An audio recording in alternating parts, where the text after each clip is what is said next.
Hey, what is going on, everybody? Boilon here, back for another video on Raid Shadow Legends. Happy Sunday! And that means here today in our video, we're here to talk about the Spider tournament. That is the special Prism shard that they're offering, as well as Titan points that I think a lot of people are going to want to run. Now, this is a very special one because it requires you to use Sylvan Watchers only if you want to get the rewards for this. Now, the lucky thing is, and even for me at level 100, yeah, I know, I hate that I'm level 100 because now that means I'm in the tournaments with everyone else, especially the veterans who play Raid Shadow Legends. But you can see that the points are a lot lower, which is nice. So for me anyways, and it could be for other people, could be a little bit less. 825 points is going to give you the Titan points, and 1400 points is going to give you the Prism shard. Now, this Prism shard is absolutely amazing, and you can see that for the most part, I'm pretty sure the way that you get points is similar to how you would a regular tournament, like a regular spider tournament, right?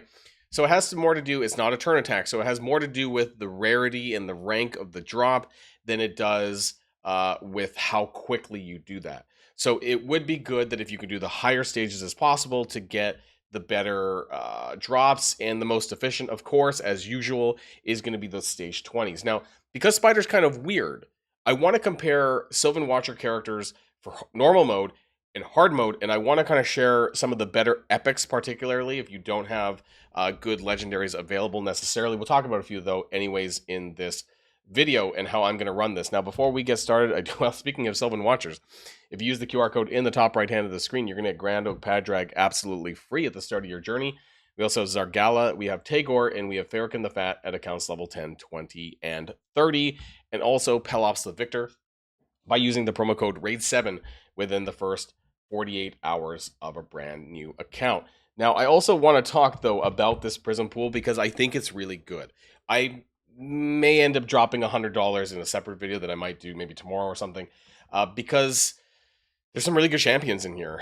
We have Raya the Mourned, who, of course, is the headliner Void legendary from this current Web of Corruption event. So this is a pretty big deal because usually, not often do Voids show up in the Prism shard, right? So while it's a very low chance, some of you guys might end up walking away even from this free-to-play shard getting Raya the Mourned absolutely free. It's not a great rate, right? It's 0.75% because it's actually being shared with Blade Chorister Kaldor. He is the faction Unity champion that you can see with the glow, right? And he's not bad, right? But Raya the Mourned is who you're going to want. So it's less than 1%, just slightly under 1% chance to get him from get her from a Prism shard. But some of these other legendary characters are actually really amazing. Furil the Barkhorn, for example, is an S tier champion. I have Furil, I have Esther Dreamsong, and I now recently pulled Elva Autumnborn. Some of these other champions are also really stellar. Glacier the Meltwater, really great for Hydra, has a lot of great buffs and stuff like this as well. A lot of great support champions here. We have Grand Oak Padraig, who I literally just spoke about in my promo link. We have the recently reworked King Galkabar, who is also pretty good, actually, since his rework. Has an AoE cleanse, does some buffing, has some block buffs as well.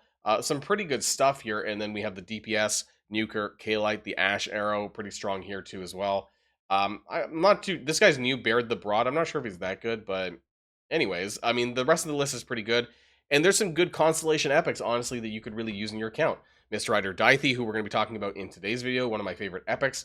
There's Pan the Bowhorn, Cryodan the Blue, absolutely amazing control epic there from Sylvan Watchers.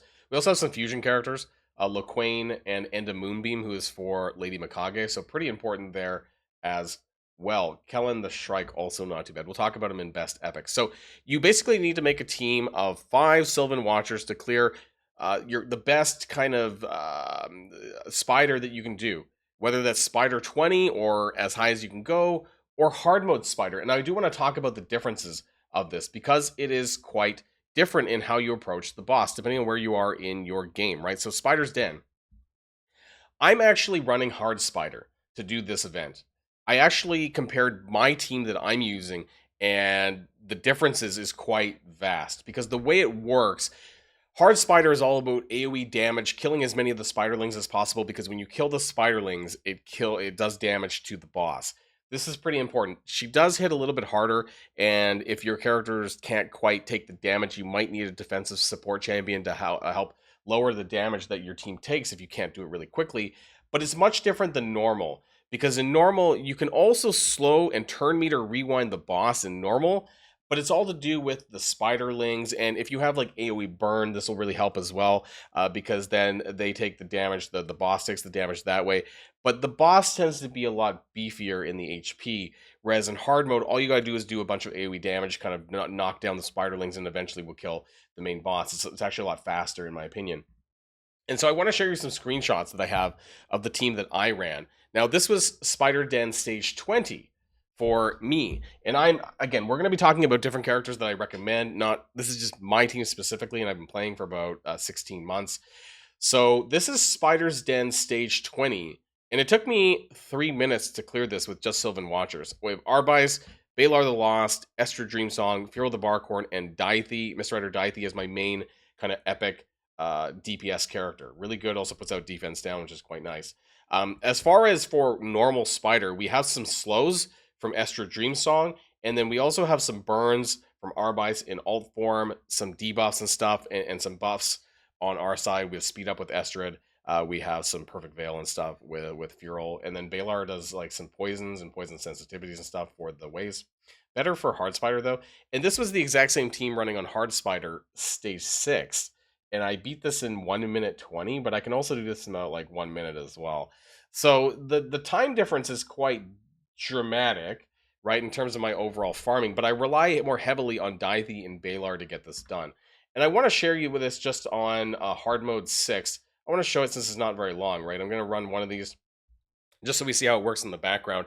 And then I'm going to go into the index, and we're going to talk about some of the best characters that you can use for this. Because how it runs, if you have not cleared stage 25 on normal Spider, you won't have access to Hard Spider. But Hard Spider is just typically so much easier to clear because it's more about nuking. It's more about just doing damage than it is about controlling the boss. Because for normal Spider, it's about controlling the boss, turn rewinding, all these kind of things, rather than how it normally is, right? So this is, you could just see now. Eventually, the spider's going to eat the spiderlings because you can't turn rewind, you can't even slow the boss, right? So she's eventually going to eat this here, or should, anyways. Yeah, there we go. So she does gain some health. It actually killed my Arbais. That was interesting. Normally, Arbais did not die from that. I probably, instead of doing the burn, I should actually change my AI algorithm to the stone skin skill, not the burn. So that is my bad, and I'm wondering actually if that's gonna cause a problem for this or not. But I do have a lot of like Dythe kind of damage. So, and we still have speed up with Estrid, so we should be able to overcome this and just clear it with Mr. Rider, Dythe, and Balar. There we go. So I didn't actually need that, but for future reference, when I run this, I am going to make sure that I change. Oops, I wanted to go back. I'm going to make sure that I change my AI. I'm going to do it now on the video before I forget, though, because I have a habit of that. So we're going to go on to stage 6. I think I need to go and turn my, where is this team down here? My Sylvan Spiders, my Arbais down here. I'm going to prioritize a little bit differently. So use the stone skin first so Arbais doesn't bite it, and then do this as a second choice that she stays alive. So going to make sure to do that. Now let's talk about the best characters that, if you obviously don't have as many legendaries, what kind of characters for Sylvan Watchers should you be watching out for? And there are a handful of really good ones, but of course I'm going to mention Mr. Rider Dythe because he is actually like the best epic nuker for the Sylvan Watchers faction. I love this guy. Really, really amazing. He also gets a bonus extra turn. This is really good for Spider, and especially in Spider hard mode, because those free turn skills allows for more spiders to come out if you need it to, right? Which is typically what you want, because you want more of the spiders to come out so that when you nuke them down, that they're all out on the field. So this is an increased attack and accuracy buff for 3 turns, extra turn, right? On a cooldown of 4, though. It's almost always up. And then we have this AoE attack here, but it also gives a defense down, 100% chance of landing defense down. And then grants an extra turn if that defense down applies on all enemies by the skill. So he gets a lot of free turns, actually, just typically as a result. Also gets a percent chance to grant an extra turn on this as well, right? 10% chance of granting this champion an extra turn on the A1. And this tends to happen pretty quickly, even though it's only a low percent. Like between that and the A2, he does get quite a few extra turns. It's really amazing. Other characters that I want to point out is Kellen the Shrike. If you are going for, I would say, a more turn meter reduction on normal Spider, this might be the one for you. Attacks one enemy 2 times, but the first hit has a 75% chance. With books, it's 100 of decreasing the turn meter by 50%. So this is quite good on normal Spider to kind of keep that boss in check. If you're trying to go for more of a burn method, perhaps, and a slow burn on the boss, this would be it, and also decrease speed. So both of those things can happen on regular Spider. Not necessarily as good for the hard mode Spider, but he does have an AoE attack, and damage increases by 5% for each debuff on the target. So this could still add up, and then has a weakened debuff here on the A1. So Kellen the Shrike, a really good nuker, because you're going to need some nukers. You're going to need some strong nukers here to beat whether normal mode or hard mode. Cryodan the Blue, one of the most amazing control characters here in the Sylvan Watchers faction, because he has an AoE freeze attack on a cooldown of 3, so it is pretty low. This does happen fair, it's a 65% chance, but it's a 2-hit, so it's very likely going to land on the spiders, right? Not the boss, but on the spiders. We also have an increased speed buff and turn meter fill here as a support character, and then A1 also does some freeze. But it's really about this Razor Hail A2 that's going to really keep the spiderlings in check. So really good support character here as well. Pan's, I don't use Pan, but he is okay, and what I like about him, though, is that he does that AoE, but he places his buffs, his attack buffs and stuff like that, beforehand, before he actually does the attack, so which is pretty nice. He would be really good in combo, probably, with Mistrider Dythe, right? 2 AoE attackers would be really, really nice there as well. This is a 3-hit A3, ignores a defense, and has True Fear, but only on that one target, so it's not going to really do much. Could place Weaken on the boss and ignore resistance. So it's okay, but again, not as good as Dythe. This could hit really hard, though, for AoE, because it's on a cooldown of 3 as well. Also has like a 20% dungeon speed aura, so if you do need that. Otherwise, you're probably going to want to make sure that you fill in kind of some support capabilities. Some other good characters that were recently available in fusion events is Thorn Golem. I know it's void, but you might have a copy of him. So defense up on all allies, and then counter attack and increase resistance on him. And then before this champion uses a skill to deal damage, heals this champion.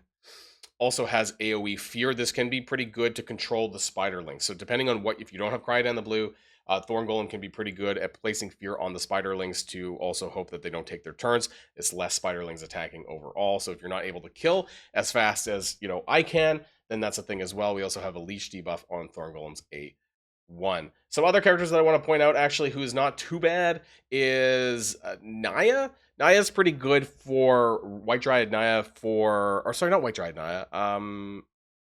That was White. Yeah, it was White. Is it? Yeah, AoE A1. Sorry, got my characters confused a little bit. AoE A1 with a speed down would be very useful for regular Spider. Also, she can kind of tank. She's defense based, and she puts out an AoE ally protection buff and a 15% strength, and not 25%, unfortunately. AoE on a cooldown of 3. She can also do a cooldown. Max decreases cooldowns of one character by 2. On a cooldown of 3. So she's a good defensive character if you're having to basically tank the spiderlings a little bit. And then also she has ally protection, so she's going to kind of absorb some of that damage. If you're running normal mode, more than hard mode, I would say that she's better because you can't speed down the boss in hard mode. White Dryad Nia. So there are some better ones. Some of them better than others, right? If you need an actual support character, if you need others that's not Cryodan the Blue, Rin and the Silken is okay. Has a revive, but that shouldn't be necessary. They shouldn't be having to rely on that for Spider. We do have this, though, which has a speed up buff and turn meter fill, and has a decrease attack A1. I forget which of these characters that I actually liked. Cormac, no, not Cormac. Was it Orn? Orn was poison. There's a lot of poison-based characters on here.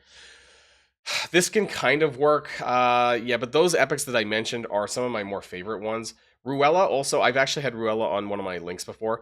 Isn't too bad either, but it's mainly for single target damage on the boss, and that's typically not what you're doing. You don't do that on hard mode, but you do this on normal mode. So decrease defense, weaken, and decrease speed, really good debuffs. Also, she can steal some turn meter as well. Has a buff here, but it's not a free action turn, which I don't really like. Other legendaries who can do really well, I love my Balar the Lost. As you guys saw, it's just a lot of poisons going over overall, and then detonating the poisons. I actually have a lot of fun with this guy. This is from last year's Chaos Awakes. If you have Esther Dreamsong, of course, really great control there. If you have any other, you know, all of these characters will help you a little bit. I find, though, I want to point this out, I don't find Lemonici that helpful.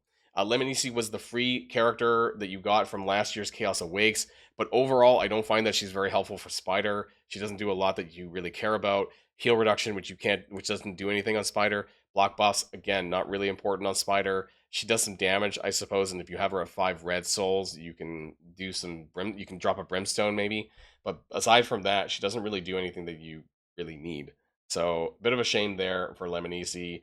And I would just utilize the best characters that you can. Now, of course, if you cannot do Spider in the hard modes, or if you can't even do stage 20 in Spider, the good news is, of course, that the thresholds for the points are a little bit lower, right? So do what you can do, right? And if that means going down to, so 20 is the best because you eliminate the 4-star, right? And that's pretty important for points. That's why this would be the best. Otherwise, making sure that you're always getting a 5-star drop.